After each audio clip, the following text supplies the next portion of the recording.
If you're over 60 and still masturbate, I need you to listen up because there's something almost nobody tells you.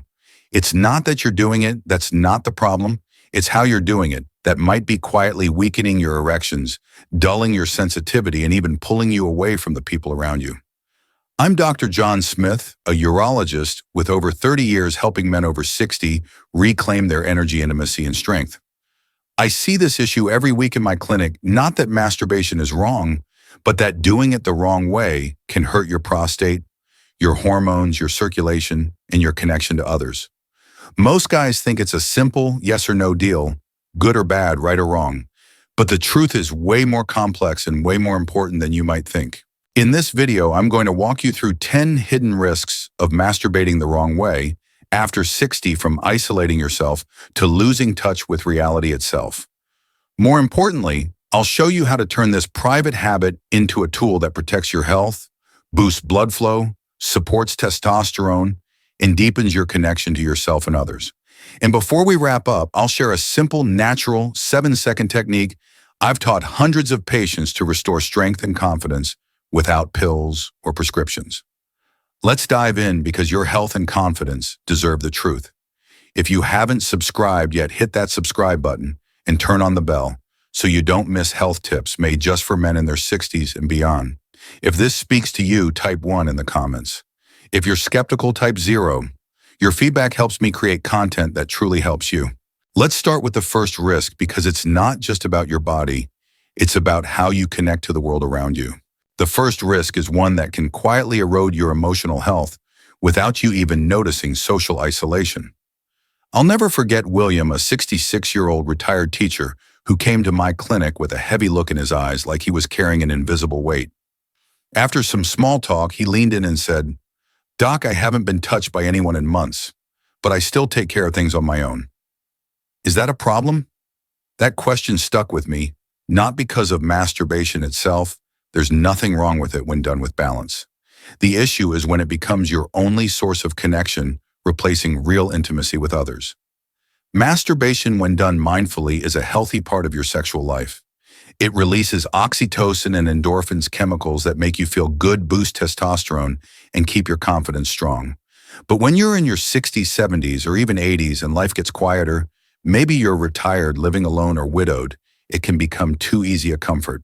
It turns into a habit, a way to feel something even briefly.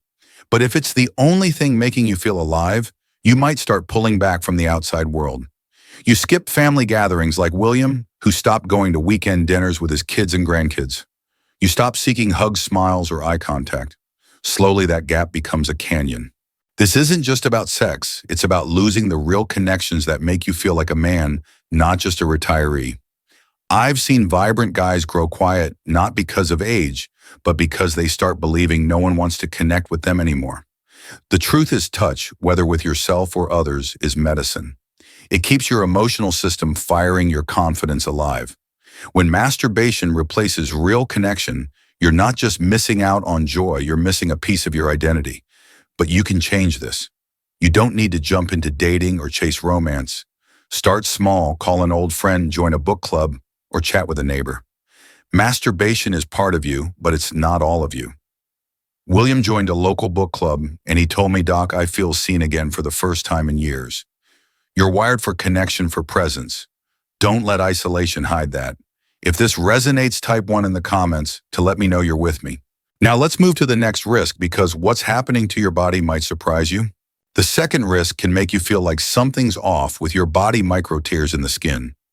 I remember Thomas, a 71-year-old retired construction worker who came to me embarrassed. "Doc," he said, "I get this irritation down there after masturbating. It's not too bad, but it keeps happening, and I'm worried something's wrong with me." I could see the shame in his eyes, like he thought he should have outgrown this by now. But here's the truth: there's nothing to be ashamed of. Your body isn't broken, it just needs more care at this age. As you get older, the skin on your penis gets thinner, more delicate, and loses some of the elasticity it had in youth. Combine that with years of friction, and if you masturbate too aggressively or without lubrication, you can cause tiny tears, microlesions that lead to inflammation, irritation, or even scarring. These might start as slight redness, a mild sting, or sensitivity for a few hours. Over time, they can reduce your sensitivity, making pleasure harder, not easier.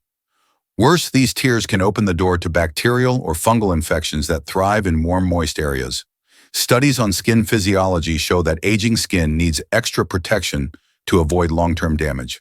Many men like Thomas think this discomfort means something's wrong with their hormones or nerves, when really it's just their technique that needs a tweak.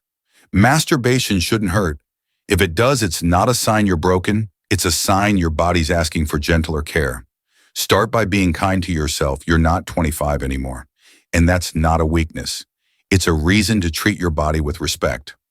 Always use a high-quality water-based lubricant, not petroleum jelly or spit, which aren't safe enough. Lubrication cuts friction, prevents tears, and preserves sensitivity. And slow down, you're not racing the clock. This is about connecting with your body, not just finishing. I tell my patients at this age, pleasure isn't less, it's wiser, better if you care for your body, right? Thomas switched to using lubricant and eased up. Weeks later, he said, "Doc, the irritation's gone, and things feel so much better." There's no shame in adjusting how you touch yourself. It's strength in awareness. If this hits home, type 1 in the comments to let me know you're still here. Now let's look at the next risk, because what's happening in your brain might change how you feel pleasure altogether. The third risk can make you feel like you're losing your ability to enjoy intimacy, especially with someone you love, desensitization. I remember Henry, a 65-year-old retired salesman who came to me looking defeated. "Doc," he said, "I don't feel things like I used to. I can still get there on my own, but with my wife, it's different. I'm worried something's wrong with me." I could hear the frustration and shame in his voice, like he thought he was broken. But I see this more often than you'd think, and it's not always about hormones or circulation. Sometimes it's about how your brain's been trained without you realizing. When you masturbate the same way over and over, same grip, same rhythm, same pressure, or same images, your brain gets used to one specific pattern. It's like carving a deep groove in the ground every time the water flows down that same path and forgets how to go anywhere else. In medical terms, we call this desensitization. For men over 60, it shows up as trouble feeling aroused, with a partner needing more intensity to get the same result, or struggling to climax without recreating your solo routine. Boston University studies on neuroscience show that repetitive stimulation can reduce your brain's ability to respond to varied triggers, especially in real-life intimacy. This isn't a moral failing or a serious medical issue. It's neurological conditioning. It can make you feel like a failure, erode your confidence, or push you away from your partner. Henry thought he was broken because he couldn't feel with his wife anymore. But you can change this. Your brain isn't broken, it just needs retraining. Start by mixing up how you masturbate. Change the speed, try different positions, vary your grip. Lean on your imagination instead of always using external triggers like videos. And most importantly, slow down, don't rush to the finish line. Let your body explore. I tell my patients, you don't need pills or surgery, just patience and curiosity. Henry changed his routine, and months later he said, "Doc, I'm feeling things with my wife again. I didn't think that was possible." This isn't about being young again. It's about rediscovering the range of pleasure your body can feel. If this resonates, type 1 in the comments to let me know you're with me. Now let's dive into the next risk, because it might be hiding a bigger health warning than you think. The fourth risk can mask serious health issues you might not see coming, hiding erectile dysfunction. I'll never forget James, a 67-year-old retired truck driver who came to my clinic with a heavy heart. After some gentle conversation, he opened up, "Doc, I can still get hard on my own, but with my wife, nothing happens. So I've stopped trying." That moment hit hard, not because James was broken, but because he didn't realize his body was sending a warning. He thought he was fine since masturbation still worked, so he put off seeing a doctor for nearly a year. That's what worries me. It's not just about intimacy. It could be a sign of something bigger. Your penis is like a gauge for your cardiovascular health. When blood flow slows, arteries stiffen, hormones drop, or nerves lose sensitivity, your ability to get and keep an erection with a partner is often the first to go. But masturbation is easier mentally, emotionally, physically. It doesn't need the same complex connection. So many guys like James assume everything's okay because they can still perform alone. That can be a trap. Masturbation can hide early signs of erectile dysfunction, which might point to heart disease, diabetes, or low testosterone, all treatable if caught early. Boston University research shows erectile dysfunction is often an early red flag for cardiovascular issues, since the arteries in your penis are smaller and more sensitive than elsewhere. Ignoring this can lead to serious consequences. I've seen men delay checkups because they thought they were fine solo, only to find heart problems or diabetes too late for simple fixes. James had early signs of high blood pressure and unstable blood sugar, but didn't know because he thought it was just an intimacy issue. It affected his relationship, his confidence, and left him anxious. But here's what I need you to hear. There's no shame in your body sending signals. The real danger is silence waiting too long. If your erections are weaker, don't last, or only happen solo, don't convince yourself it's okay. See a trusted doctor who sees you as a whole person, not just a symptom. Early action can improve blood flow balance hormones and even reverse many causes of erectile dysfunction without heavy meds or surgery. James got help and later said, "Doc, I'm not just better with my wife, I feel healthier than ever. You deserve a full life, not a workaround." If this hits home, type 1 in the comments to let me know you're still here. Now let's look at the next risk, because how you sit might be causing damage you don't feel yet. The fifth risk can sneak up on you through a simple habit. You might not think twice about nerve compression from bad posture. I remember Charles, a 70-year-old retired office worker, who came to me worried. "Doc," he said, "I've been getting this numbness around my groin after masturbating. It's not painful, just strange, and it lingers. Is this just age catching up?" I could see the concern in his eyes, like he thought his body was giving up. But after a thorough check, it wasn't circulation or age, it was something simpler: how he was sitting. Many guys don't realize posture, especially during masturbation, plays a big role in nerve health. As you age, you spend more time sitting on hard chairs, recliners, or hunched over in private moments. That can put pressure on the pudendal nerve, which carries sensation from your penis, perineum, and pelvic area. Sitting on hard surfaces or slouching forward, especially during masturbation, can compress this nerve. Over time, that leads to numbness, tingling, or even pain in the pelvic area. Boston University neuroscience studies show prolonged nerve compression can cause lasting damage if habits don't change. Charles, for instance, often masturbated sitting on a hard chair in his home office. He didn't think it mattered, but the numbness started making him worry about his long-term health. This isn't just physical. It can make you feel disconnected from your body, less confident, and scared you're losing something vital. But you can fix this. You don't have to give up masturbation, just change how you do it.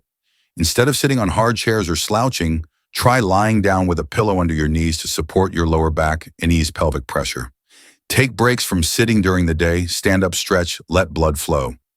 I tell my patients comfort isn't a luxury, it's protection. Charles switched to lying down with a pillow, and weeks later he said, "Doc, the numbness is almost gone, and I feel so much better." When you give your nerves space to breathe, you let your body feel fully again. This is about caring for yourself with awareness, not forcing it. If this resonates, type 1 in the comments to let me know you're with me. Now let's explore the next risk, because what you do to cope with stress might be leading you into an emotional trap. The sixth risk is an emotional trap many don't see until it takes over, using masturbation as your only emotional outlet.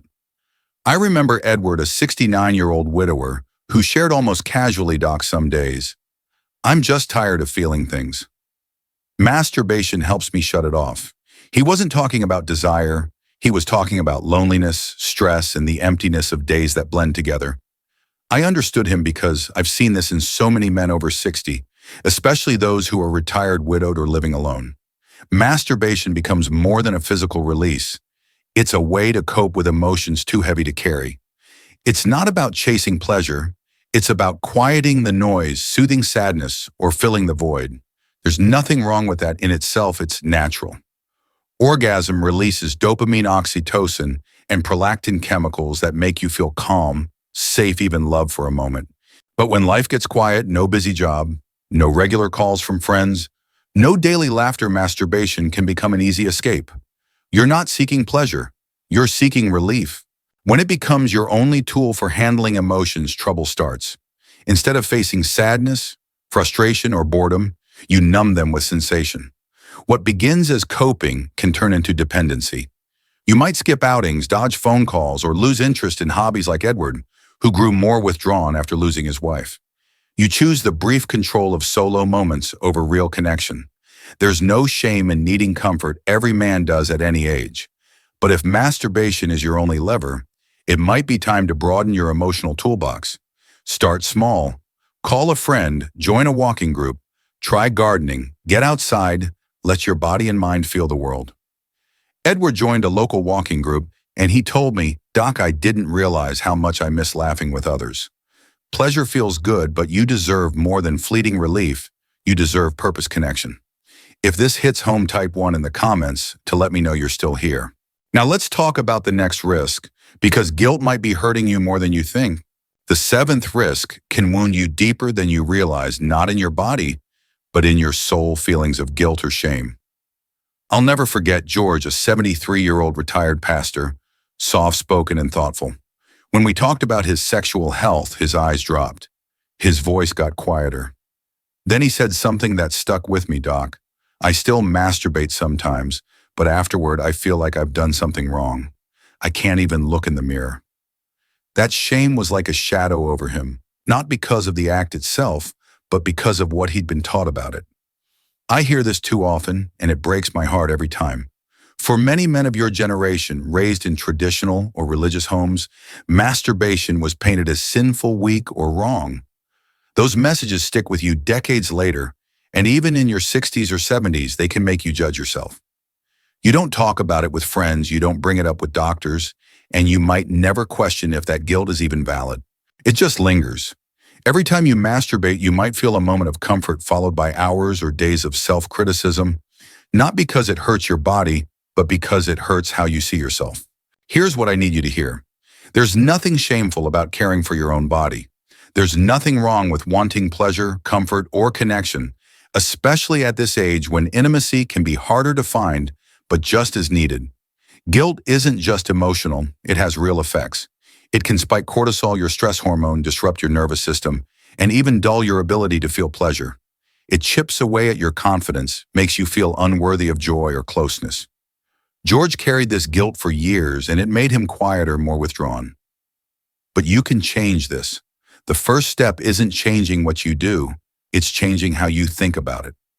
See masturbation as self-care, not a flaw.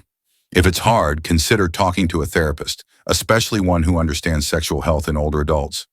Replace judgment with compassion, guilt with gratitude for a body that still feels.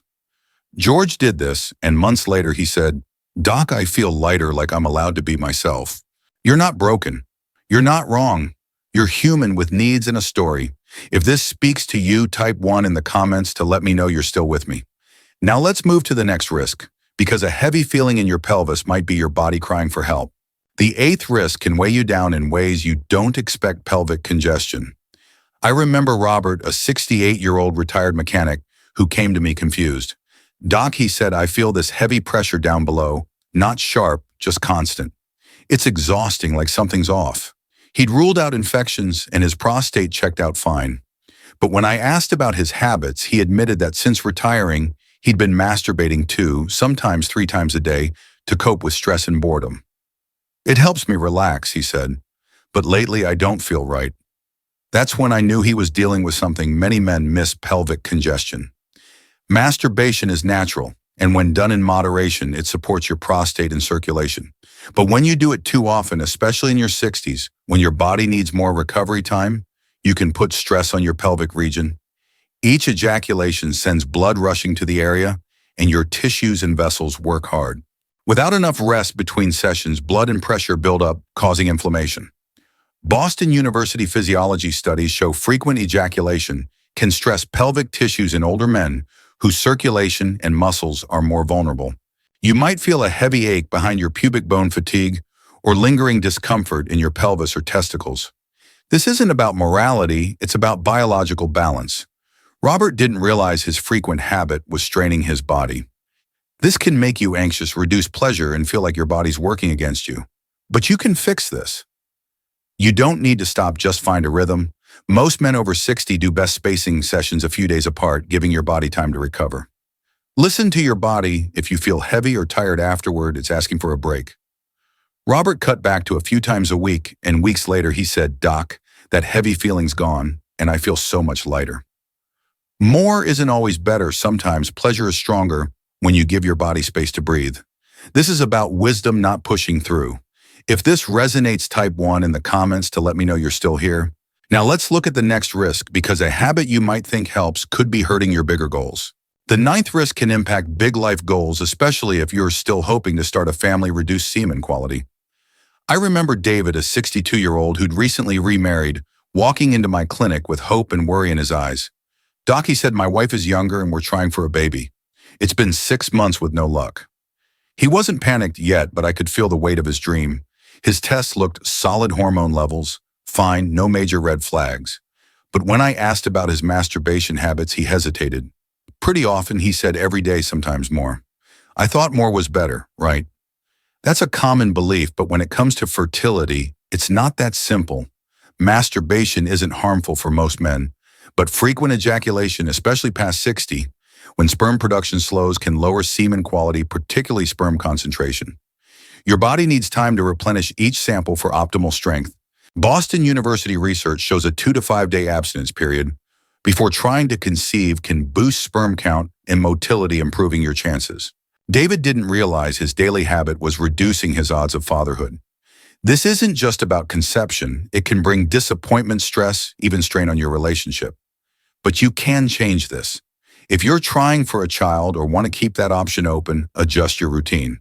Holding off for 2 to 5 days before intimacy can help your body produce stronger semen. It's not about stopping, it's about timing. David tried this, and months later he said, "Doc, we're still trying, but I feel more confident knowing I'm doing it right." Your ability to create life isn't just physical, it's emotional, energetic, a symbol of the vitality still in you. If this hits home, type 1 in the comments to let me know you're with me. Now let's tackle the final risk, because it could change how you see intimacy altogether.